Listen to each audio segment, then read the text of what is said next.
Primeramente quiero dar gracias a Dios o a nuestro Señor Jesucristo, el cual me ha dado la fortaleza para poder estar aquí hoy. Y gracias a nuestros pastores por la confianza que han depositado en mí. Ahora,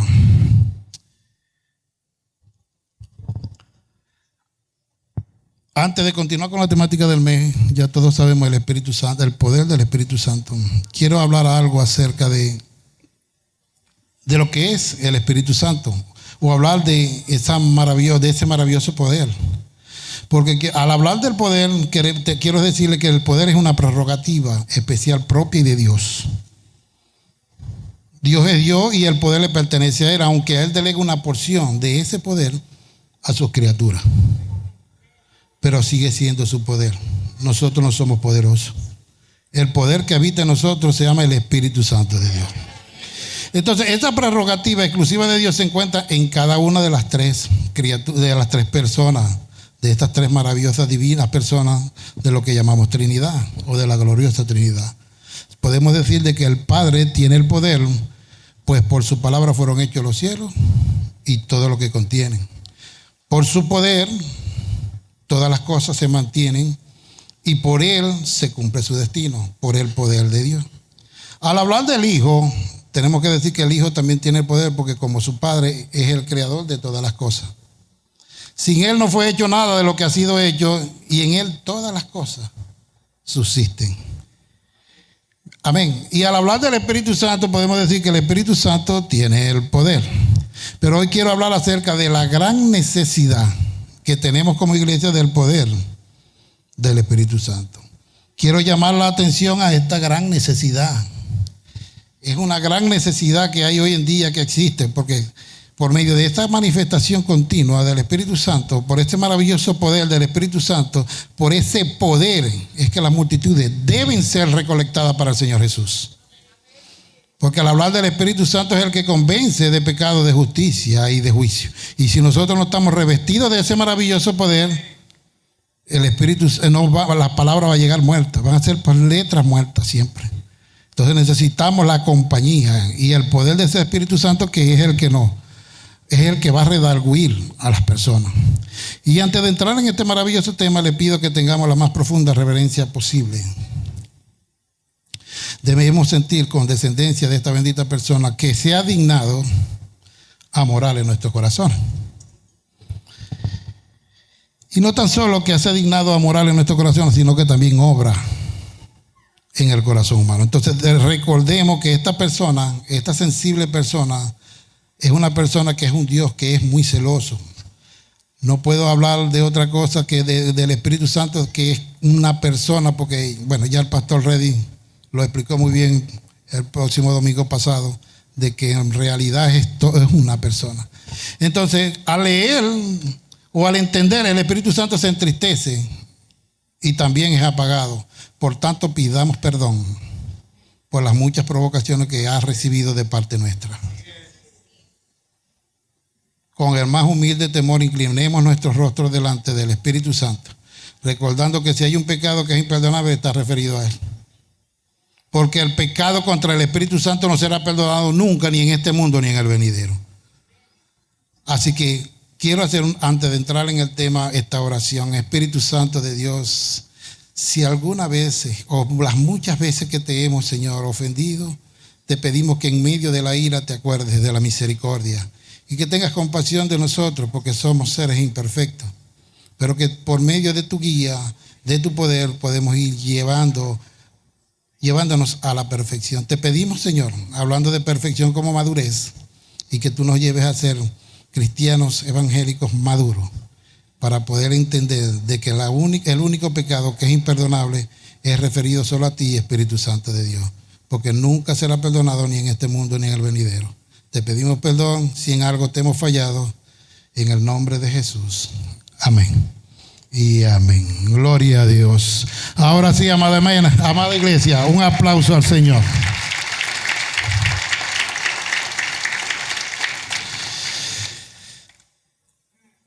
La temática del mes, el poder del Espíritu Santo. He titulado la prédica de hoy, o este pequeño sermón como en el día de Pentecostés. Como en el día de Pentecostés. Basada en el capítulo 33 del libro de Éxodo, versículo 17. Y para honrar la palabra de Dios nos colocamos de pies y leemos la palabra de Dios. Los que tienen Biblia me pueden acompañar. Capítulo 33 del libro de Éxodo, versículo 17. Y leemos la palabra de Dios en el nombre del Padre, del Hijo y del Espíritu Santo. Amén. Y Jehová dijo a Moisés: también haré esto que has dicho, por cuanto has hallado gracia en mis ojos y te he conocido por tu nombre. El Señor bendiga su palabra. Oremos. Bendito Dios y eterno Padre y Señor, Padre de misericordia y Dios de toda consolación, en el nombre de Jesús venimos ante ti para pedirte, Señor, que tu palabra pueda ser de edificación, de exhortación y consolación de todo tu pueblo. Te pedimos que no seamos tan solo oidores, sino hacedores de la misma, y que tu Santo Espíritu nos guíe siempre a toda victoria y a toda verdad. Todo esto te lo pedimos en el nombre de Jesús y en el cual te damos gracias. Amén y amén. Podemos sentarse. Un aplauso al Señor, los veo apagaditos.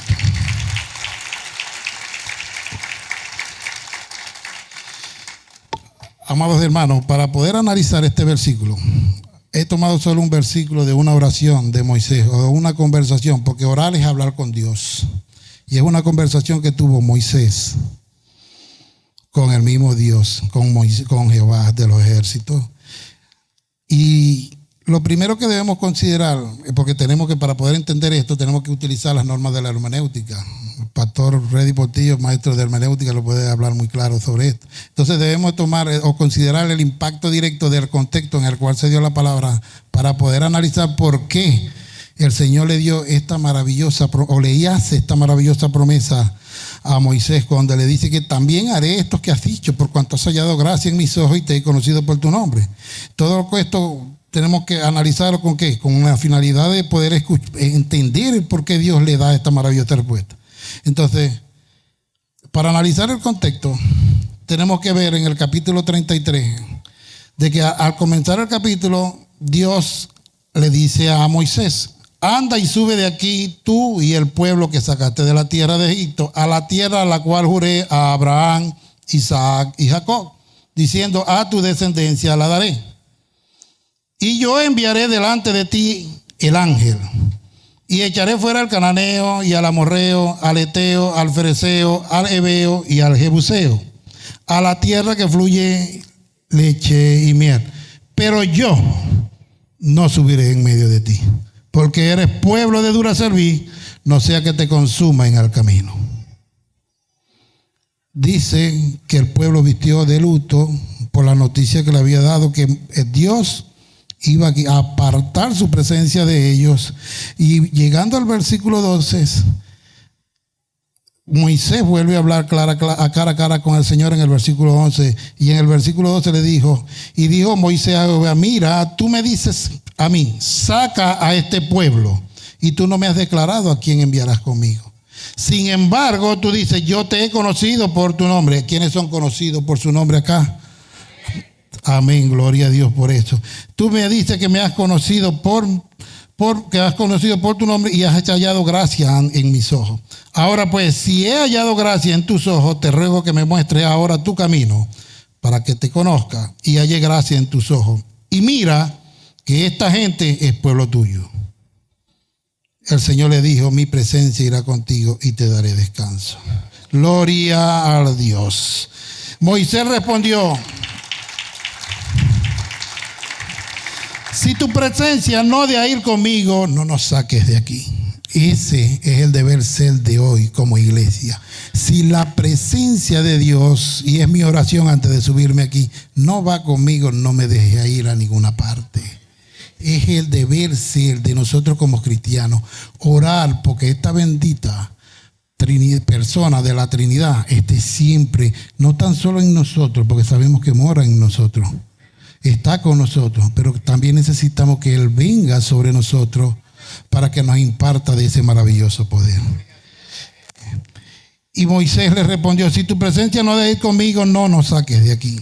¿Y en qué conocerás aquí que he hallado gracia en tus ojos, yo y tu pueblo? O Moisés no estaba orando tan solamente por él, también estaba orando por el pueblo. Y en el versículo 17 es cuando Dios, Jehová, le hace esta maravillosa, le da esta maravillosa respuesta y le hace por lo tanto, entonces lo que tenemos que analizar es en todo el contexto. Analizamos el contexto 33 y qué es lo que quiere decir, que Dios tiene compasión y misericordia y envía su bendición. Dios siempre va a enviar su bendición, pero tenemos que orar por esa maravillosa presencia. Porque una visitación gloriosa, perdón,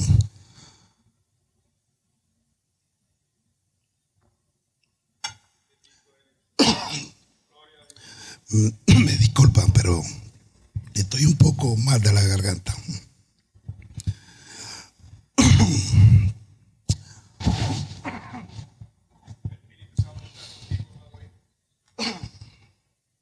Bueno, es importante para nosotros entender y saber lo que deberíamos estar buscando en nuestras oraciones. Y la única manera de descubrirlo es volviendo al segundo capítulo del libro de los Hechos. Es decir, del día de Pentecostés. Porque el día de Pentecostés es la evidencia más clara de lo que es la llenura, el poder y el bautismo del Espíritu Santo. ¿Verdad?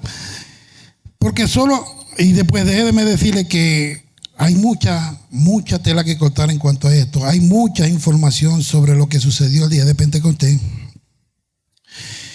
Y la única manera de poder entenderlo es basado en la palabra de Dios. Hay muchos comentaristas, hay muchos que dicen que lo que sucedió el día de Pentecostés no se vuelve a repetir. Y eso es un error. Eso es un error. Porque lo que sucedió el día de Pentecostés es la evidencia más clara de lo que es la llenura, el bautismo o el poder del Espíritu Santo derramándose sobre su pueblo. Ahora, esto es lo que ocasiona o lo que hoy llamamos o conocemos como lo que es un avivamiento o un derramar del Espíritu. Ahora, quiero hacer una observación sobre esto porque es lo que le estoy diciendo. Hay mucha información, pero es un error, porque déjeme decirle que la historia demuestra todo lo contrario. Lo que sucedió el día de Pentecostés, podemos decir que lo que sucedió fue el primer derramar del Espíritu Santo, el primer bautismo del Espíritu Santo, porque luego sucedió varias veces. Y a raíz de la historia, también lo voy a llevar allí para que podamos entender que es algo que sigue sucediendo y nosotros deberíamos de estar orando por una maravillosa manifestación del Espíritu Santo. Entonces, porque como Filadelfia, nosotros creemos una promesa de parte de Dios, la cual dijo de que la gloria postrera de esta casa sería mayor que la primera.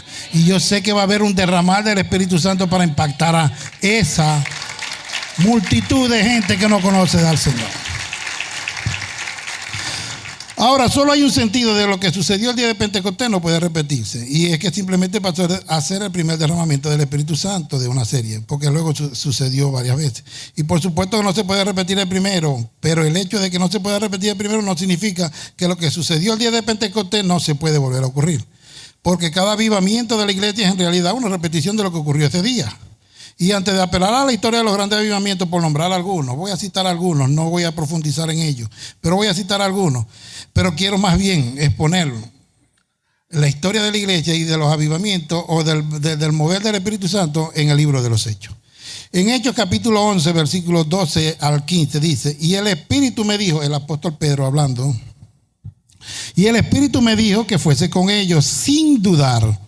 Luego fueron también conmigo estos 6 hermanos y entramos en la casa de un varón quien nos contó cómo había visto en su casa un ángel que se puso en pie y le dijo, envía hombres a Jope y haz venir a Simón, el que tiene por sobrenombre Pedro. Él te hablará palabras por las cuales serás salvo tú y toda tu casa.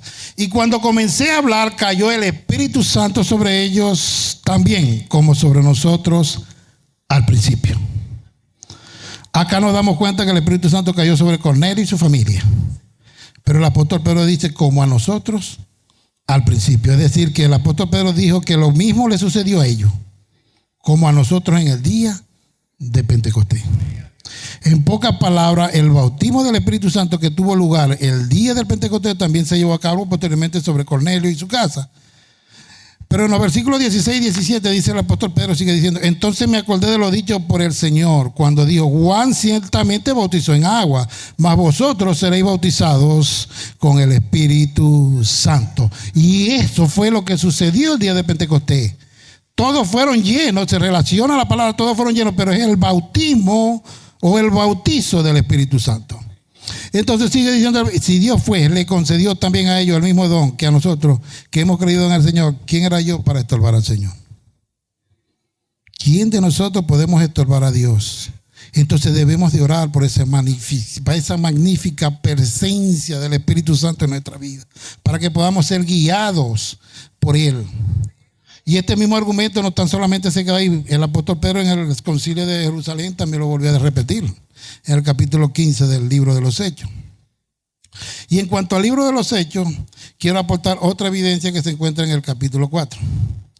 Porque lo que sucedió el día de Pentecostés se repitió unos días después. En el capítulo 4 encontramos que luego de haber puesto preso a los apóstoles Pedro y Juan, se les prohibió predicar o enseñar en el nombre de Jesús.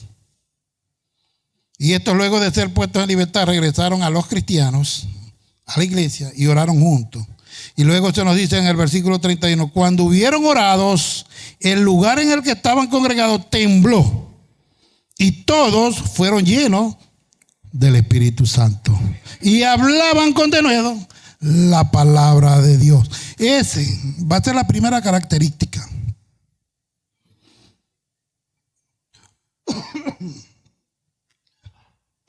Esta va a ser la primera característica. Porque el día de Pentecostés, esta fue la primera característica. Todos hablaban que las maravillas de Dios en diferentes idiomas. Y eso es la primera característica que tiene. Este mismo término usado en el día de Pentecostés, donde dice que todos fueron llenos, el término bautismo no se utiliza ahí, pero eso es lo que quiere decir. Porque nuestro Señor Jesucristo, en el capítulo 24, versículo 49 del libro de Lucas, le había dicho a los discípulos: quedaos en la ciudad de Jerusalén. Y en el mismo capítulo 1 del libro de los Hechos, el versículo 4 o 5 dijo: y estando juntos les mandó que no se fueran de Jerusalén, sino que esperasen la promesa del Padre, la cual les dijo: oísteis de mí. Porque Juan ciertamente bautizó con agua, mas vosotros seréis bautizados con el Espíritu Santo dentro de no muchos días. Así que lo que pasó el día de Pentecostés fue el bautismo del Espíritu Santo. Y acá en el capítulo 4 vuelve a repetir la palabra y lo que sucedió. Porque al igual que Moisés, tenemos que entender que no fue lo que ellos hicieron. No. Porque ellos lo único que hicieron fue orar, igual que Moisés. Pero Dios envió su bendición. Amén. Y mientras nosotros oramos, Dios va a enviar su bendición. Y si nosotros oramos por un llenar, por un bautismo del Espíritu Santo, Dios va a enviar su bendición. Y el sentir de hoy como iglesia es orar por una visitación del maravilloso poder del Espíritu Santo. Amén. Es el deber ser hoy en día y es mi sentir. Perdone, pero la garganta me está afectando mucho. Gloria a Dios. Ya tengo uno por acá. Bueno. Y todos fueron llenos del Espíritu Santo y hablaban con denuedo la palabra de Dios. A medio de ilustración quisiera hablar acerca de, como les dije, voy a hacer un pequeño reencuentro sobre lo que fueron o han sido los grandes avivamientos. Porque la historia nos demuestra muchas cosas y a través de la historia aprendemos mucho. Porque en la Reforma Protestante también sucedió algo muy, muy importante.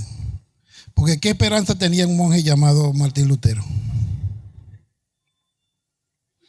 ¿Quién era Martín Lutero antes de la Reforma?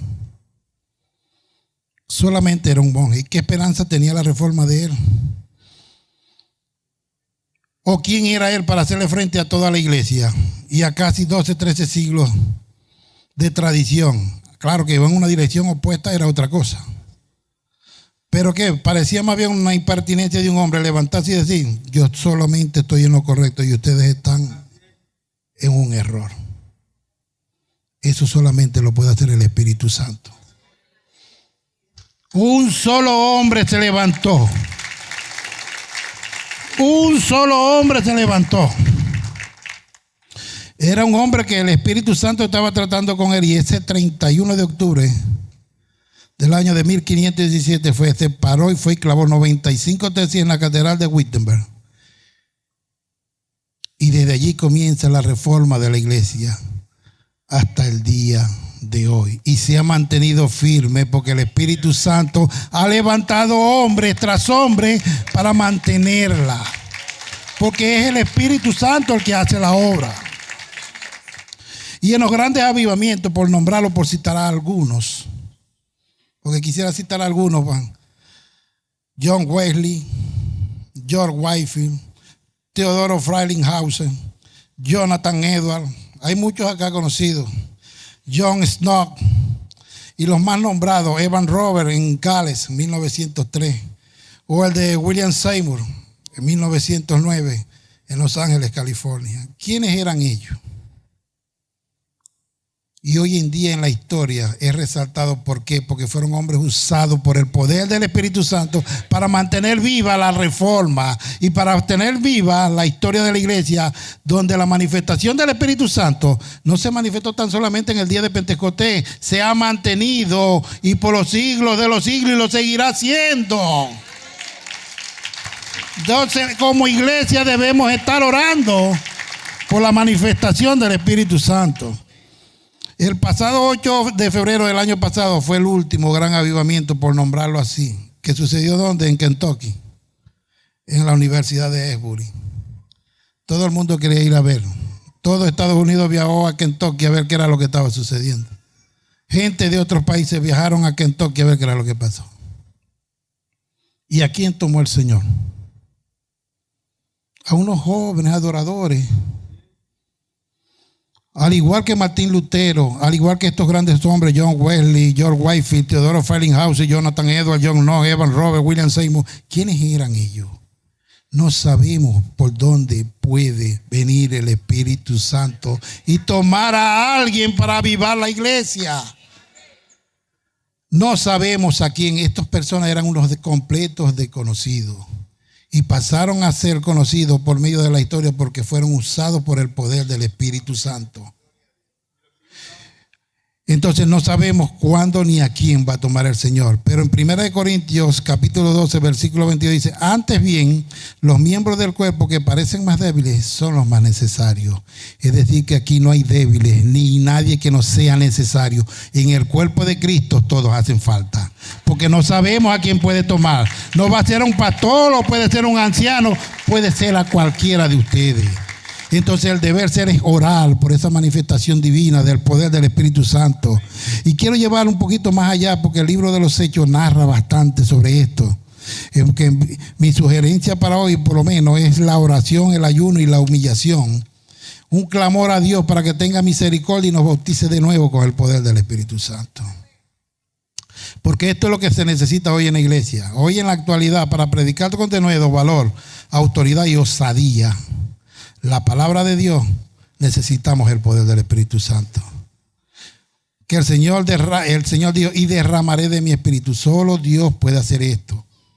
Hay gente que quieren hacer hasta campaña para hacer un avivamiento. El hombre no puede producirlo. Solamente Dios. Y derramaré de mi espíritu. Solo Dios lo puede hacer y tenemos que orar para que Él haga algo hoy en día, porque la iglesia ha caído en un letargo de mucha serenidad, mucha paz, mucha tranquilidad, y el mundo ha venido últimamente impactando a la iglesia en vez de la iglesia salir a impactar al mundo. La iglesia tiene que tener en cuenta que la fiesta del Pentecostés, nuestro Pentecostés, es el festival de la iglesia, y necesitamos anhelar más bien lo que sucedió ese día. No tan solamente festejarlo, necesitamos anhelar lo que ese día sucedió.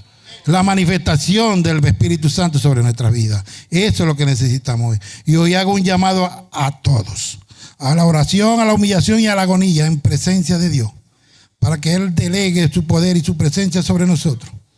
Porque la iglesia primitiva, al igual que es la misma iglesia del día de hoy, no hay ninguna diferencia. ¿Saben por qué? Porque el hombre en pecado es el mismo. El hombre en pecado no cambia, sigue siendo el mismo. Entonces, no importa de lo que sucedió el día de Pentecostés, no digan que no sucede más. Seguirá sucediendo porque la historia lo demuestra. Y hoy en día podemos orar por una manifestación de ese poder para que la iglesia sea avivada y salga a impactar este mundo que está perdido en una inmoralidad. Ya no hay moral, más bien yo lo llamo amoralidad. No hay moral. Ya no hay moral. Y debemos de ir a impactar a esa perdición que están dando malos ejemplos a nuestros hijos. Ahora sigamos mirando el ejemplo del apóstol Pedro el día de Pentecostés. Mire con aquella osadía con que lo hizo, porque solamente el poder del Espíritu Santo puede hacer esto en nosotros.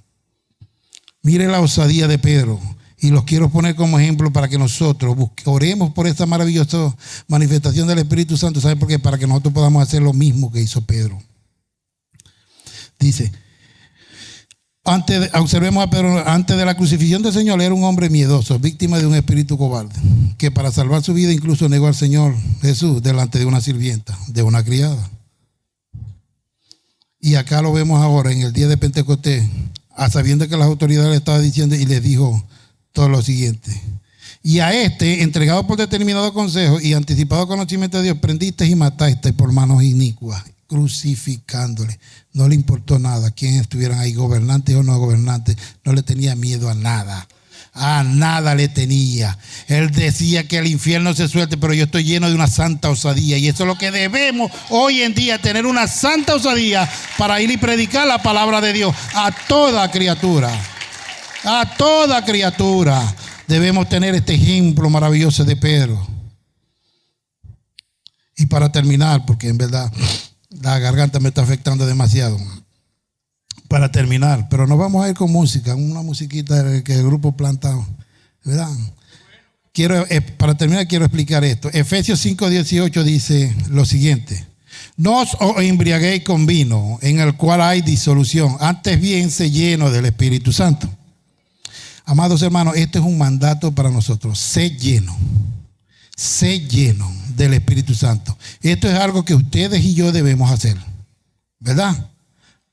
¿Por qué? Porque nosotros somos responsables de seguir siendo llenos del Espíritu Santo. ¿En qué forma? No debemos contristar al Espíritu ni debemos de apagarlo.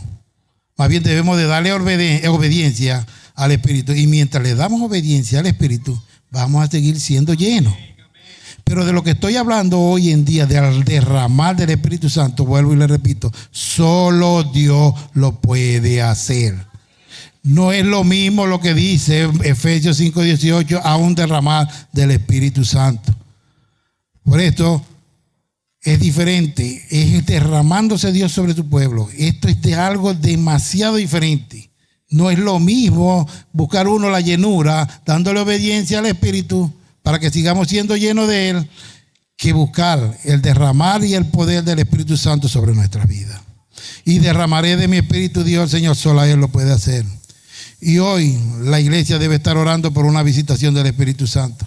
Debemos entender la absoluta necesidad del poder del Espíritu, el cual que es el único que convence de pecado, de justicia y del juicio venidero. Es tiempo de proclamar la palabra de Dios con el denuedo que produce solo el Espíritu Santo. Porque, amada iglesia, no es con ejército, no es con fuerza, sino con su santo de Espíritu. Dios les bendiga, amada iglesia. Dios les guarde.